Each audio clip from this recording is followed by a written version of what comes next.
नमस्कार मित्रांनो, तर R K I T YouTube चॅनलमध्ये आपलं सहर्ष स्वागत आहे. तर आज आपण बघणार आहोत की एक दिवा दोन ठिकाणाहून कसा नियंत्रित करायचा. तर त्यासाठी त्याचा उपयोग कुठे केला जातो आणि त्यासाठी काय मटेरियल लागणार आहे तर ते आपण बघूया. तर काय आपण एकदा वायरिंगच करूया, ठीक आहे. तर त्यासाठी आपल्याला एक होल्डर लागणार आहे, दोन 2 वे स्विच लागणार आहेत आणि थोडासा वायर लागणार आहे. वायर हे तुमच्या लेंथवर डिपेंड राहील, तुम्हाला नेमकी वायरिंग कुठे करायची त्याच्यावर डिपेंड राहील की वायर किती लागणार आहे, ठीक आहे. तर आपण त्याचे कनेक्शन बघूयात, नंतर मी त्याचा उपयोग सांगेल, ठीक आहे. तर ठीक आहे, या एक हे बघा, आपण एक होल्डर घेतला आहे, त्यानंतर एक दोन 2 वे स्विच घेतले. 2 वे स्विच म्हणजे त्याला 3 टर्मिनल असले पाहिजे, त्याला आपण 2 वे स्विच म्हणतो, ठीक आहे. अशा प्रकारचे आपण 2 घेतले, ठीक आहे. त्यानंतर कंडक्टर घेतला आहे, ते तुकडा देऊन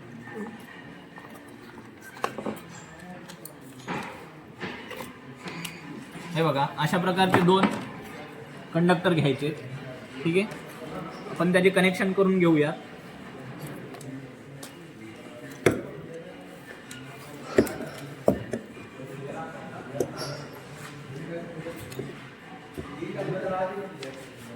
अतिशय सोप्या पद्धतीने आपण हे जिना वायरिंग किंवा मग एक दिवा दोन ठिकाणाहून नियंत्रित करणे याचा आपण प्रात्यक्षिक करू शकतो, किंवा मग आपल्या घरामध्ये सुद्धा या वायरिंगचा आपण उपयोग करू शकतो, ठीक आहे.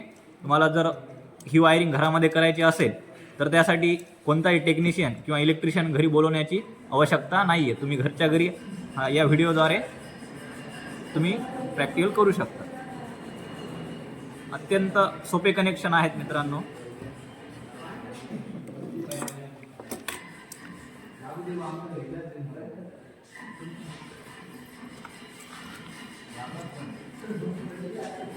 त्यासाठी तुम्हाला फक्त एक होल्डर आणि 2 2 वे स्विचची आवश्यकता आहे.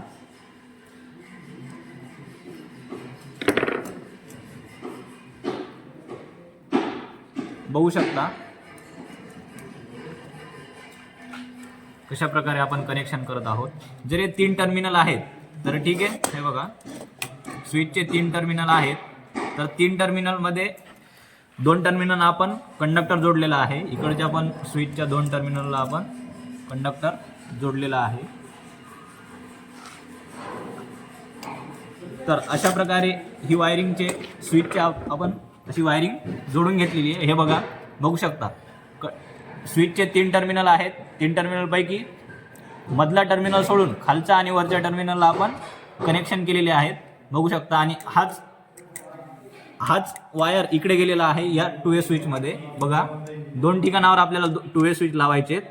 तर ठीक आहे, हा वरच्या टर्मिनलला आहे इथे, तर हा पण कंडक्टर इथेच वरच्या टर्मिनलला आहे बघा. आणि खालचं टर्मिनल जे आहे हेच कंडक्टर इथे खालच्या टर्मिनलला इथे आलेलं आहे. आता रिकामे राहिलेले आहेत बघा हे मधले टर्मिनल. तर मग हे कसे लागणार, तर त्यासाठी आपल्याला मेन जो सप्लाय आलेला आहे, त्यानंतर याच्यामध्ये आपण वरून जो सप्लाय आलेला आहे मेन, तर त्याचं एक टर्मिनल इथे लावणार आहे. अत्यंत सोप्या पद्धतीने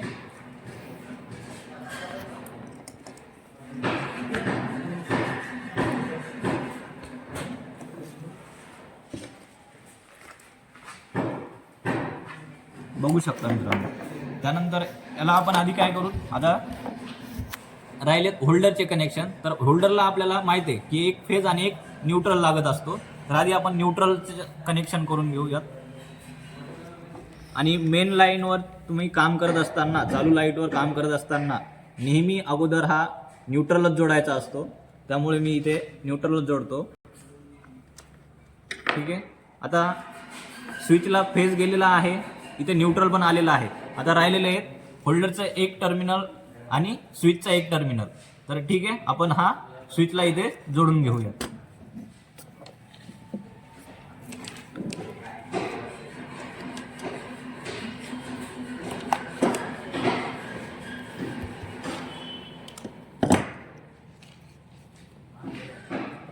एकदम सोप्या पद्धतीने आपण घरामध्ये सुद्धा याचे जर कनेक्शन आपल्याला चेंज करायचे असले तर आपण या व्हिडिओद्वारे आपण करू शकतो, ठीक आहे.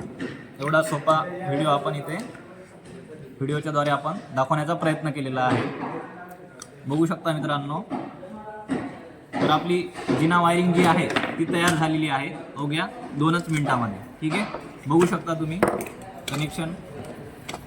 ठीक आहे, हे बघा, हा मेन जे आलेला आहे तो सप्लाय आहे. बघू शकता इथे आपण सप्लाय देणार आहोत या वायरिंगला. ठीक आहे, बघू शकता दोन्ही 2 वे स्विचच आहेत आणि एक होल्डर. अशा प्रकारे एक दिवा आपण 2 ठिकाणाहून नियंत्रित करू शकतो. ते कसे बघा, पण याला बल्ब लावून घेऊयात, त्यानंतर याला सप्लाय देऊयात. ठीक आहे, बघू शकता आपण आता सप्लाय दिला आहे वायरिंगला. ठीक आहे, आता बघू शकता बल्ब लागलेला आहे आणि 2 वे स्विच तुम्ही बघू शकता एकदम लाईव्हमध्ये की 2 वे स्विच माझ्या हातात आहे. ठीक आहे, तर आपण बघू शकतो की एक दिवा या स्विचद्वारे कसा नियंत्रित होतो. बघा, आता हे स्विच दाबलं की लाईट बंद होईल. ठीक आहे, सपोज तुम्ही जर आता हे वायरिंग जी आहे याचा उपयोग तुम्ही जिना वायरिंग, त्यानंतर बेडरूममध्ये एक फॅन 2 ठिकाणाहून नियंत्रित करण्यासाठी किंवा एक बल्ब 2 ठिकाणाहून नियंत्रित करण्यासाठी सुद्धा करू शकता. जसे की बघा, आपण रूममध्ये आल्यानंतर बल्ब लावतो. ठीक आहे, हा बल्ब लागला आहे, याद्वारे आपण बटन स्विच लावले, हे स्विच दाबून आपण बल्ब लावला आहे. ठीक आहे, आता जर आपल्याला झोपण्यासाठी जायचं आहे तर मग बोर्ड हा कुठे असणार आहे, तर दारामध्ये असणार आहे किंवा दरवाजामध्ये असणार आहे. तर मग आपल्याला जर आता बल्ब बंद करायचा तर तो आपण बेडच्या बाजूला बोर्ड लावून सुद्धा आपण बंद करू शकतो. बघा मित्रांनो, आता याद्वारे मी बंद करतोय. ठीक आहे, अशाद्वारे 2 ठिकाणावर आपण एक दिवा नियंत्रित करू शकतो. तसेच जिना वायरिंगमध्ये सुद्धा आपण या वायरिंगचा वापर करत असतो मित्रांनो. ठीक आहे, असेच नवनवीन व्हिडिओ हे सोप्या पद्धतीने जर आपल्याला वायरिंग शिकायची असेल तर आत्ताच आपल्या चॅनलला सबस्क्राईब करा, व्हिडिओला लाईक करा, व्हिडिओला जास्तीत जास्त शेअर करा. कमेंट बॉक्समध्ये जर काही अडचणी असतील तर सांगा. ठीक आहे, आपल्या चॅनलला सबस्क्राईब करा, व्हिडिओला लाईक करा. थँक्यू.